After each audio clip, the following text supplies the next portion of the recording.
dal leen ak jàmm beneen yoon ci seen YouTube bi di English Class TV tey nag verbe yu gën a yomb la ñu am yi nga xam ne présent bi ak past bi yëpp benn forme lay nekk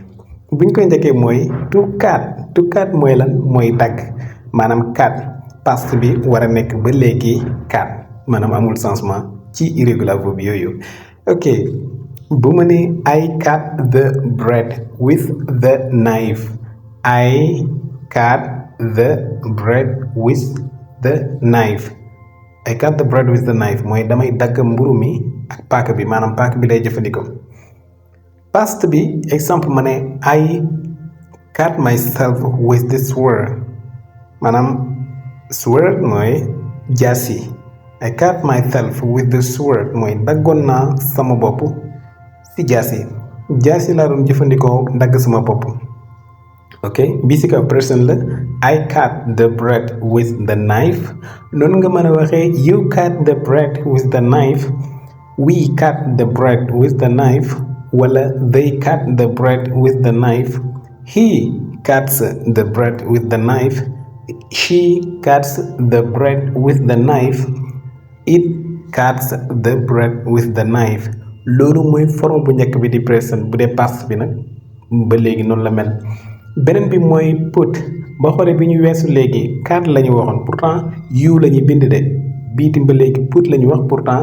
you la ñuy bind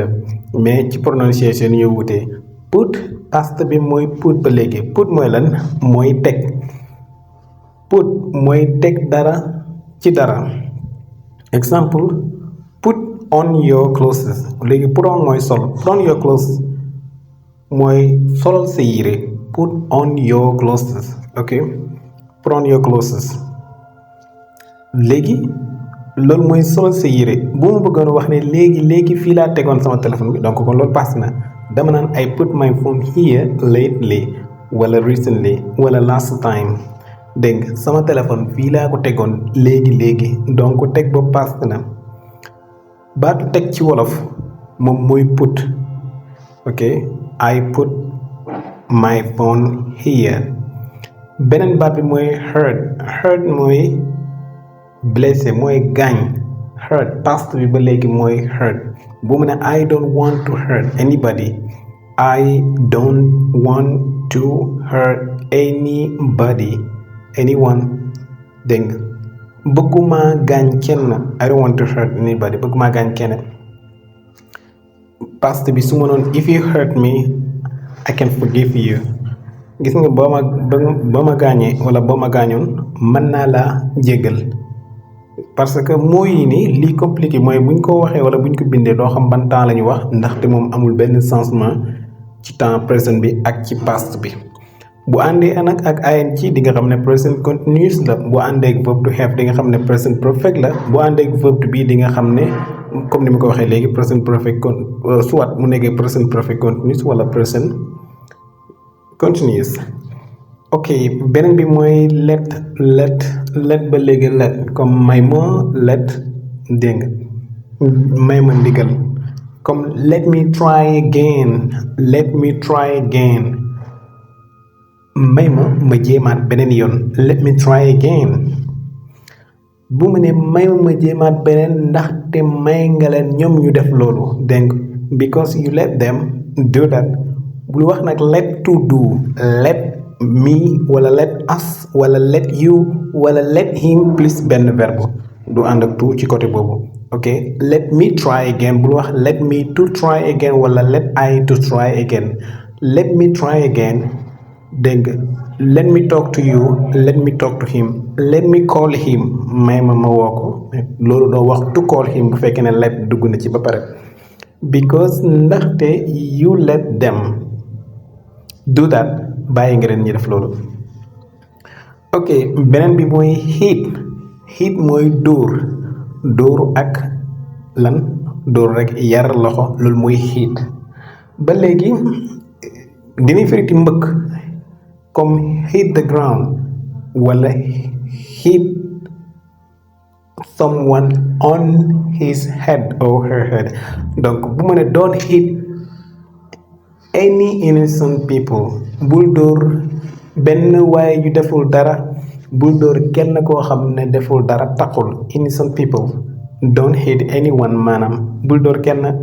wala ma ne we hit the ground ñun dóor nañu wala mbëkk nañu ci suuf donc ground hit moom itam mooy past bi hit ak hit mënoo xàmmee ne bii wax ji dafa weesu ci bu fekkente ne dafa nekk present simple wala past simple ok cost mooy jar li muy jar exemple bu ma ne how much does it cost donc question bi moo tax mu nekk does it ñu jël ko dégg nga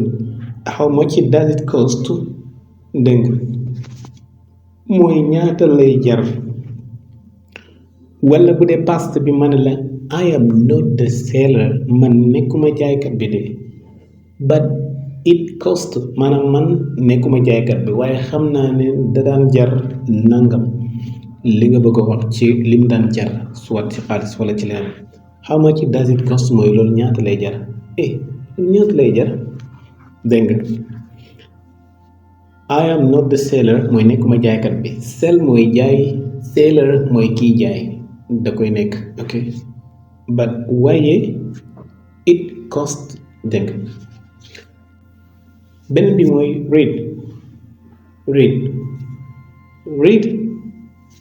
du read du read read mooy lan mooy tàqalikoo ak maanaam fexe ba génne ci am mbir exemple ma ne la it's time to read from my old phone maanaam it's time to separate me my old phone jot na nag ma tàqalikoo ak sama téléphone bu màggat bi wala ma ne as I read from my old bike comme ni ma tàqalikoo comme ni ma génnee ci sama welo bu màggat bi donc read moom itam past bi mooy read mën na koo xam ci temps bi ne present la wala past la lu dul da nga fekk mu ànd ak verb to have muy present perfect wala to be muy present continuous bet moom ñëpp ko war a xam jarul sax ñi koy jéem a expliquer ndaxte siiw na loolu bet moom baaxul balaa ñu koy teg mooy gagnant boo xamante ni du danga koo teg ngir ñu bari maanaam ngir ñi lay topp mën cee gañe waaye danga koo teg ngir yow nga gañe wala ñi gañe la loolu mooy bet loolu mooy xbet boo koy dégg noonu donc léegi bu fekkee ne mbir dafa am moo xam lu ñuy def la lu ñuy jouer ma ne man teg naa nangam maanaam teg naa nangam dama naan I bet donc I bet 100 that I will win man teg naa 100 francs ne man dinaa gagné dégg nga ne ma yesterday you lost your money when you bet it yow démb ñàkk nga sa xaalis ba nga ko tegee ok ba nga ko tegee loolu tax nga gis baat boobu génn ci xbet read fii nag bind bi dara du ci wuute waaye ci wax ji lay xaw wuute maanaam read a book bu mu ne at least yes I read one page in the Holy Quran ci gën nga néew lu mu ndaw bët bu set saa su nekk dinaa lire sax benn paasu alquran ci téere bi dégg nga ma mel ni ku lay expliquer naan la comme ni ma ko lire woon démb as I read one yesterday comme ni ma lire benn paas démb kon léegi paas na waaye read niñ koy lire mooy wuute mais bind bi du wuute dégg nga at least mooy lu mu gën a ndaw at least always I have to read one page donc kon I read bu ma ne always nga xam ne present simple la I read lay nekk beneen bi mooy spread mooy lan mooy tasaare mbir wala diwu mbir buñ ne spread the butter in the bread mooy beurre bi nañ ko tasaare ci biir mburu mi buñ ne aussi who spread the secret waaw everybody knows that people are talking about it. Who spread my secret? Kan moo tasaare secret bi ñu doon nëbbu kan moo ko feeñal. ok donc kon mooy spread moom itam past bi mënuñ koo xamee ci lu dul ne dafa nekk past maanaam present continuous wala mu ni past continuous wala past perfect bu àndee ak li nga xam ne mooy auxiliary verb bi verb to have ak verb to be pour ñu mën koo xam. beneen bi mooy shut mooy la tëj mooy fermé comme close waaye shut dégg nga comme close ñoo bokk lu ñuy tekki mooy tëj daal. buñ ne shut up nag mooy noppil mooy tëjal sa gémmiñ bu mu wax shut up rek wala shut up your mouth. donc I shut the door loolu mën nga ko I shut the door mooy tëj naa bunt bi. donc I shut my mouth tëj naa sama gémmiñ gi. ok dinañu indi 7 leçons yoo xam ne dañ koy def comme formation pour nga mën a xam dëgg English grammar bi ci yoon bu gën a yomb insha allah. donc fii la ñuy yem ci vidéo bi insha allah yooyu dinañ ko dugal vidéo yooyu